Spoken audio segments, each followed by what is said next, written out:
Hello everyone, in this video I'm going to be painting a skyscape, so it's going to be some stormy clouds in watercolour. I'm painting on a A4 sheet of Winsor Newton £140 cold pressed watercolour paper. I've got a selection of the Vinci Casaneo brushes here. They're all rounds. I've got a 4, a 6 and an 8. And then you can see I've got my palette that's full of different paints, predominantly Holbein. I'm going to be using a bit of lemon yellow, a bit of cadmium yellow, and then a range of blues. I've got cerulean, I've got cobalt, I've got ultramarine, and I've also got some turquoise and some phthalo blue as well. So to begin with, I can spray some water on these just to activate those that have dried. And then on my sheet of paper here, I'm just going to put a few sprays on there. Not cover the whole thing, but I want some dampness to be there. I'm going to start with a light colour, so I'm going to take some lemon yellow. Just make a small puddle of that in my palette. And I'm just going to run this on the lower section of the painting. So this is going to just provide some warmth, some glow. Just run that up. I think I'm just going to strengthen. That's an area down in this corner.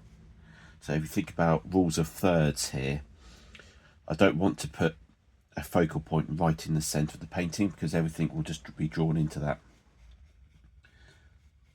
Strengthen that up. Just grab a little bit of cadmium yellow.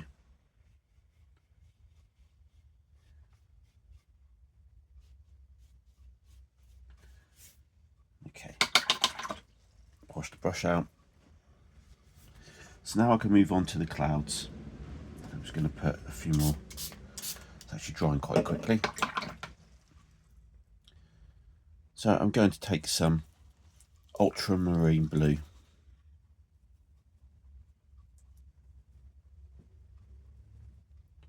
Create a puddle of that, quite strong. And this will be my initial cloud layer, and eventually I'll build it up in layers. So I'm just going to put this down first of all. Put that into the damp wash. That's just slightly wet into wet here, so it's running, which is good. It gives me some soft edges. But as you can see, as I now bring this in, and they're using a circular motion to create some cloud shapes. I'm getting some nice hard edges as well. And you want a mixture of hard and soft edges in our watercolour paintings. It adds interest, doesn't make it all look too flat. I can just work into that wet paint with some more ultramarine blue.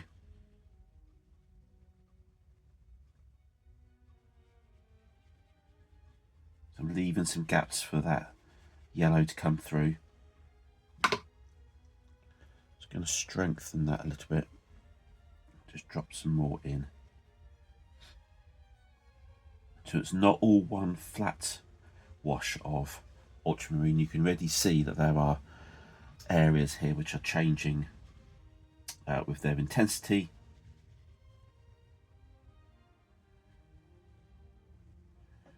I'm just working into these wet areas.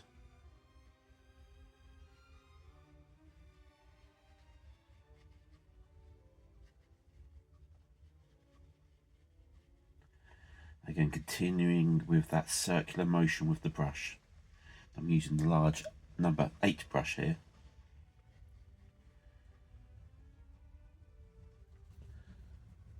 So I quite like the shape that's happening here. It's going to split up some of these rounder parts of the cloud. You can see how this is now running, and actually I could tip that up slightly Just accelerate that run. That's quite nice. That looks like it's a cloud burst.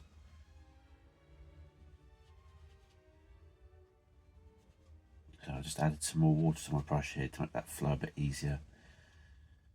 Again, you can create lots of different textures and allow that paint to run through that shape.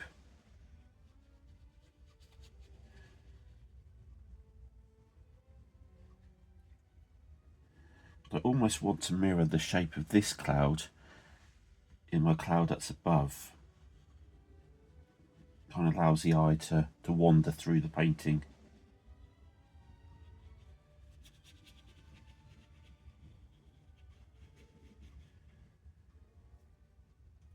Let's put one in this corner as well. That will help to break up that large area of white there. These aren't going to stay white, they're going to be filled in with different colours. I'm going to grab some Viridian Blue now. I just want to add a different tone.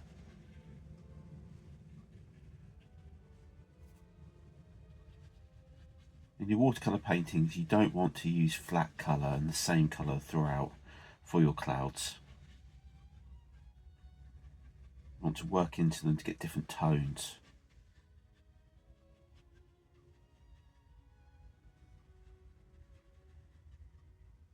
See how that's all blending in nicely now.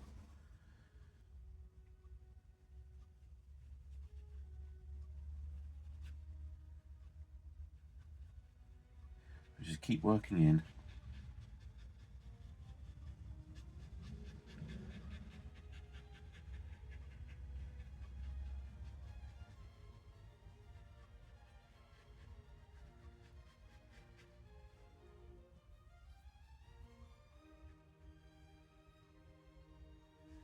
Try and leave a gap here. Give me some highlights on those clouds if the sun's trying to break through. So that's all drying off in different stages. So I'm going to take some ultramarine and some phthalo blue and see how dark that's now got. I'm going to swap to a slightly smaller brush now, so the number 6. The reason for this is it doesn't hold quite as much paint, doesn't hold quite as much water, so it's not going to spread out too much when I paint into this now. And I can begin to build these up. Some darker tones now.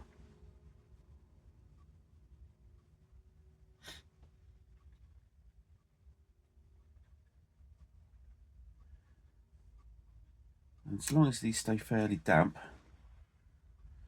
you can keep working in. If you find that it is drying out too quickly, just grab the water spritzer. You can just gently spray it over the top and let those droplets fall down into it, and that's beginning to run. Just allow that to soak in on the paper.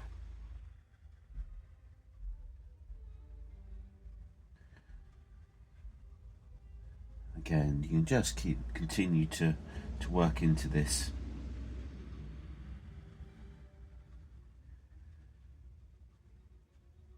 As long as you don't go in too dark and too strong to begin with, you can just keep playing with this and the colours will build up.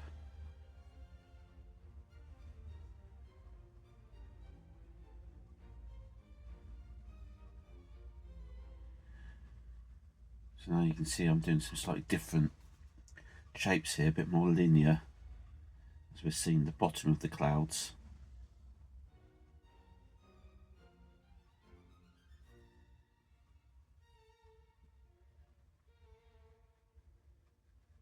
A bit more water.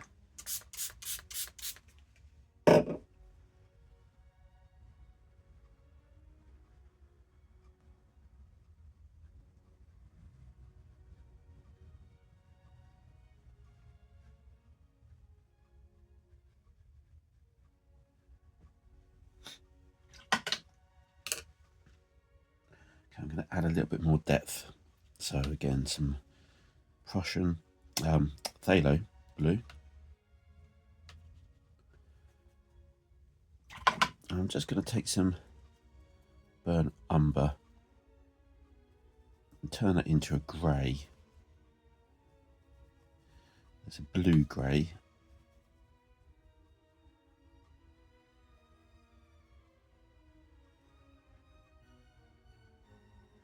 And you can see the difference that makes.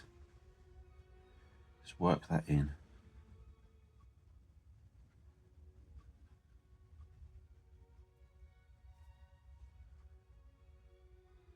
Don't necessarily want to add too much more water to this mix, but we do want quite a bit of pigment.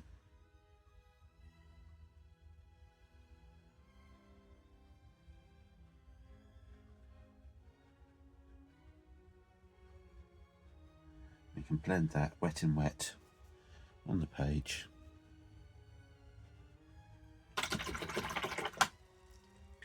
Now you can see that run there, which is not great. So let's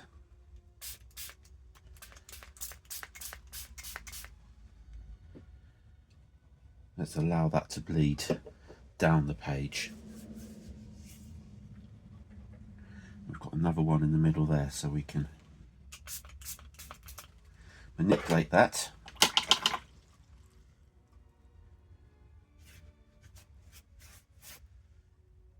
Now I'm loving what's happening there, so I've got to be really careful now that I don't allow that to spread too far. But that's looking really good. So I'm going to put a little bit more of this dark paint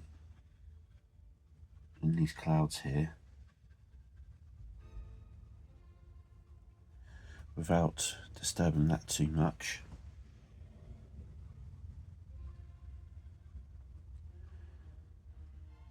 Just add a few more darker elements in this corner.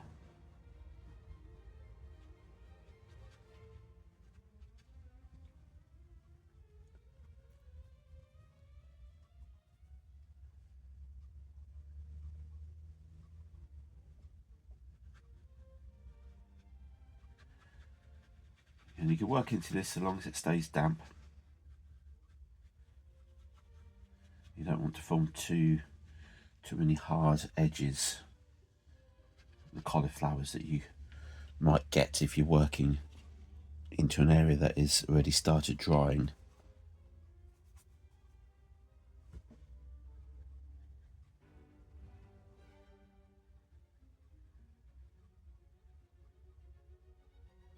So just keep working the way around the painting. Going to pick up some of the water from here.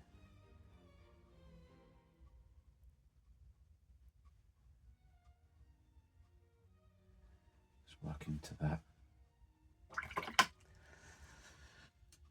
So I think I need to allow that to dry now, and then we'll crack on with some foreground, and I might do a little bit of lifting out on that as well. Okay, now that is dry, I'm going to put a simple tree horizon line through here, just as if you're looking over the tops of a row of trees or wood. So, seeing as I already have yellow and dark blue on my palette, let's mix those up to give us a dark green. Add a little bit more. See if we can use this along here. So I want to be able to see what's going on here with the bottom of the cloud, and I'll add a little bit more detail in there as well. So we've got a natural diagonal coming across there, so we'll leave a little bit of a gap.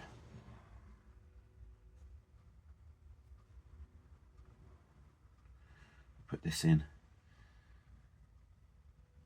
as our first layer for the trees.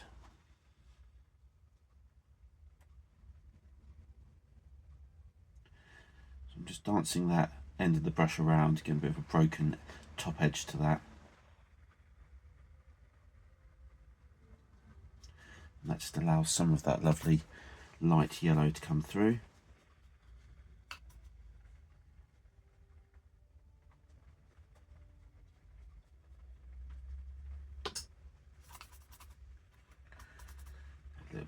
stronger with the colour towards the bottom.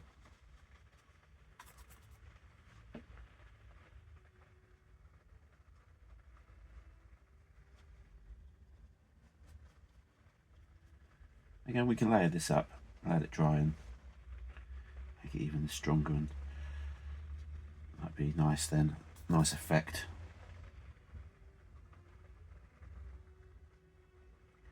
I'm just looking for that kind of broken look through the tops of the trees.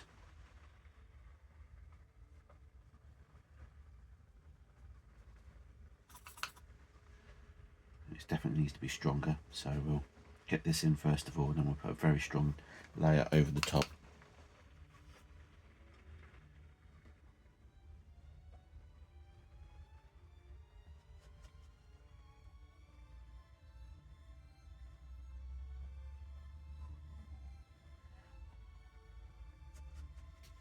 So just simply making up this tree line as I go across, just looking for that undulation of broken marks. When you think about the top of woods, they're not all at the same level. Trees grow at different speeds. I can actually see some woods out of my studio window, so it's a good reference for me. You can always find a picture online that you can take inspiration from.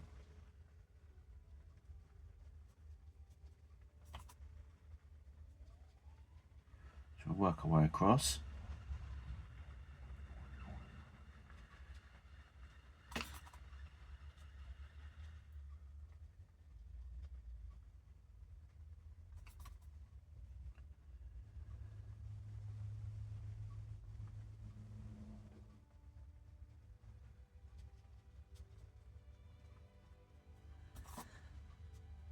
This is with the number 4 round brush.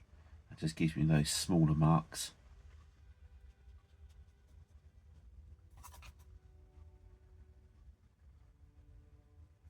I actually put a large tree up into this corner and kind of just frames then that section of the painting and stops your eye wandering off. It'll bring you back in and along that tree line, so I can allow for some breaks here in the tree form. Allow some of that background colour to show through on that left hand side.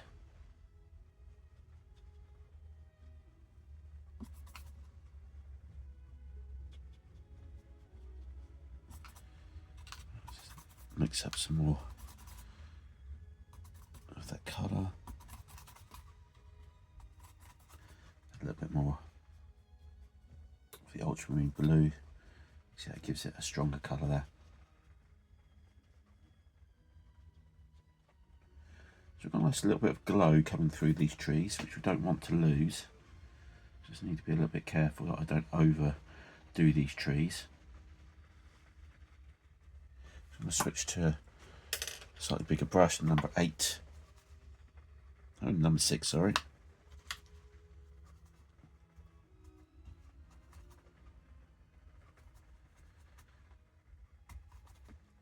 A little bit of the burnt umber, very much makes it darker. There we go. So we want to try and keep some of this glow from at the top of the trees, but also we've got these quite dark areas of shadow. Remember, the light is coming from behind rather than in front, so a lot of what you see is going to be silhouetted.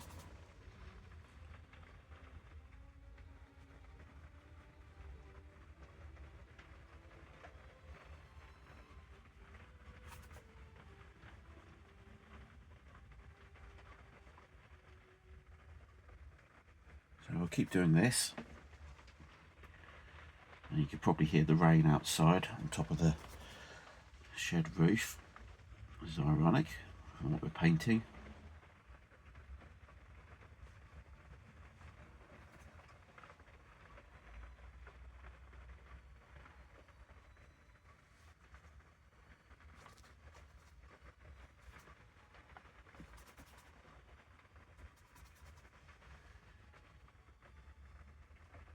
It doesn't matter if you have to continually mix up more paint.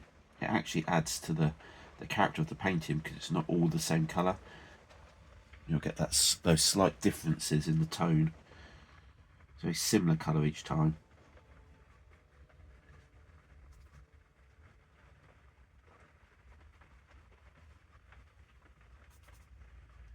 Just keep working into this, leaving a few gaps so that original colour comes through. But you can already see that there are different things going on here. Right, I think I'm going to go quite dark now for the bottom so we have a real big contrast. Work this colour in.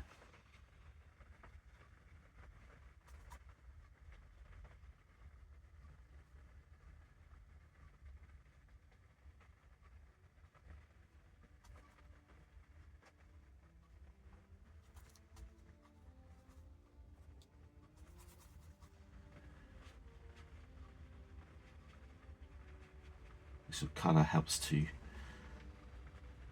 frame it, draws your eye into the lighter parts, so we've got that contrast between the dark and the light, which is what we're aiming for with our work. Makes for an interesting painting rather than just being all flat.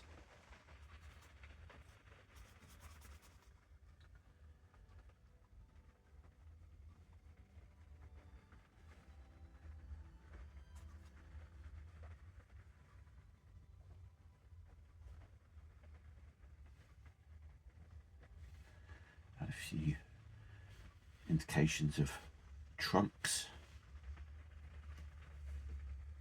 Gonna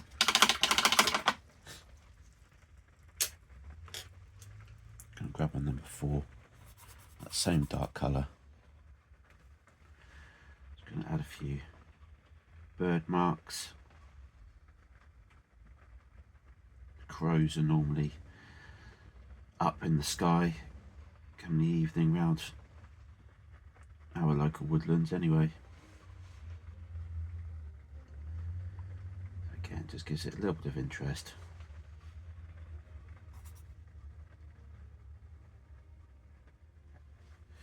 I'll give that a quick dry.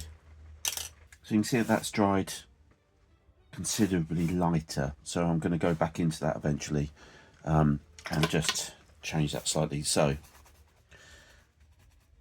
I feel that there just needs to be a little bit of softness here, so I'm just going to add in a bit of cerulean blue, but what I'm going to do is work into the dried layer, break up some of these marks.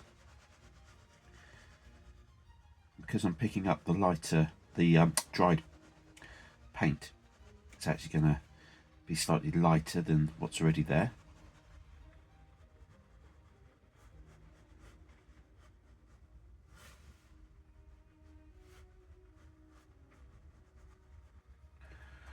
And then with a damp brush, just soften some of these edges.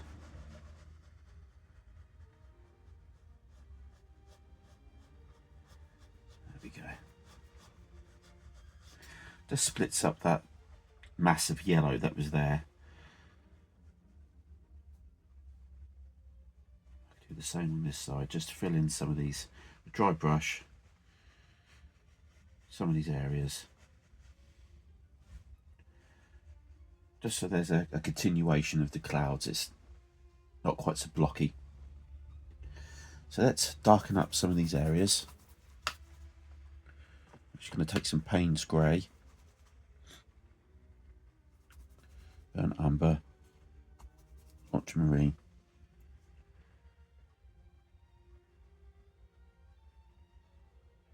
just layer this over the top now.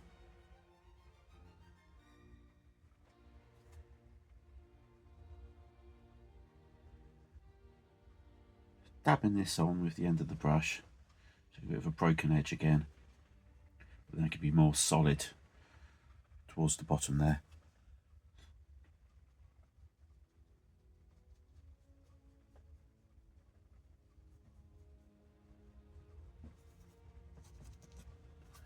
Rather than just using the Paynes Grey by itself, when I add the other colours to it, it gives some depth and some body to the colour. not just a flat black.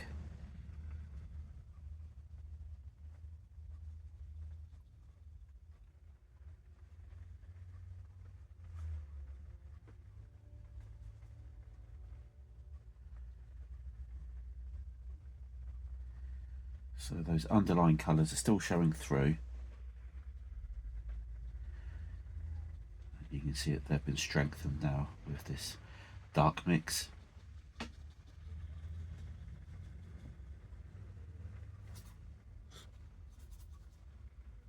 So we'll keep doing that. We'll work our way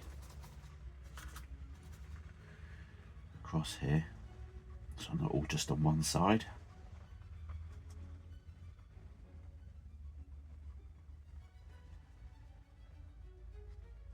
Because we're painting onto a dry layer now, this paint will actually be stronger and create more of that contrast between the light and the dark.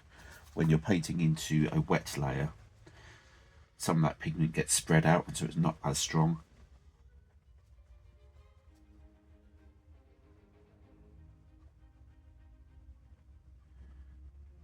Bring some of this up a bit higher.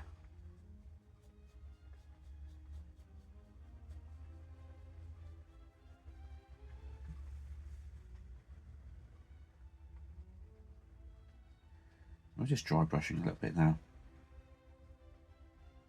Add some different texture.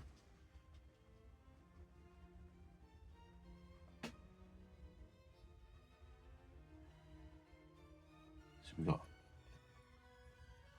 a full range of different marks going on there.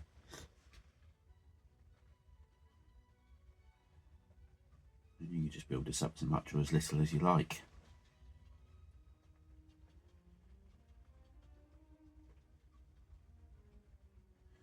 Spinning the brush around because the hairs are splayed, because there's very little water in it.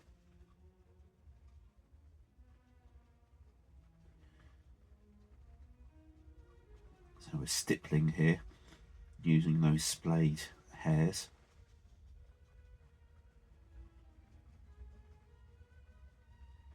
And you can see how far I've gone across the painting, and I haven't actually recharged the brush yet with paint.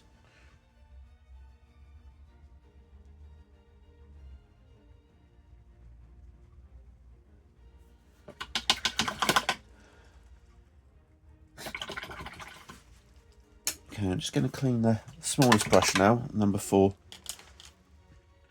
Make it a little bit damp. I'm just going to lift off some colour at the base of this cloud to make it look like it's the sunlight trying to come through. So with a damp brush, just working into that paint, beginning to lift it, and I'm just going to use a tissue to lift. You can use kitchen towel. What you don't want to do is to rub the painting with the tissue or the towel, because what you'll do then is drag that colour across, and it will begin to look a little muddy. Let's lift. See if we've got a ray of sunlight trying to come through. So just work that.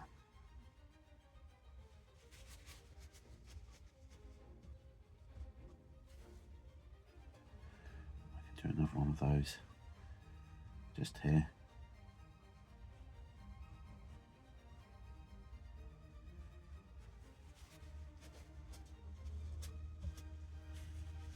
Just a very subtle lift there. So we'll let that dry. So I'm just going to work into this area of cloud on the right hand side here. There's some lovely textures going on, but it's quite flat. So with a damp brush, I'm just going to work into this now. Just reactivate some of that paint and move it around.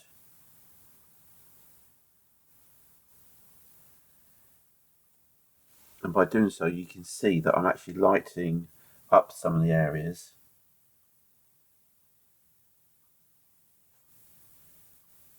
Making sure I just swirl the brush around.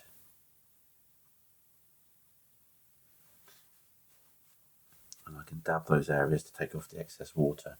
You can see how that just begins to break that up a little bit, rather than that being completely solid.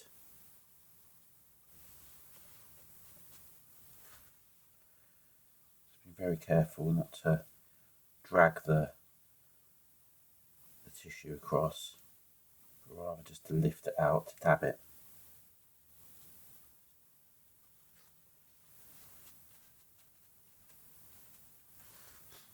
Another thing you could do with a clean brush is just to drop some spots of clean water onto the dried paint. Just let it sit there for a few seconds. Allow it just to soak in a little bit. And then, if you dab, you can see it creates some lighter areas. It lifts off some of that paint, so that water is soaking into that top layer, and then you just go in and lift some of that paint out. But because it's random spots of water, you're not controlling it, and it looks quite natural. So I hope you've enjoyed that lesson. If you like the video, please give it a thumbs up, subscribe to the channel to see more like this. Let me know in the comments below if you've enjoyed this and what particular techniques you may have learned or found interesting, and I'll see you in the next video. Bye for now.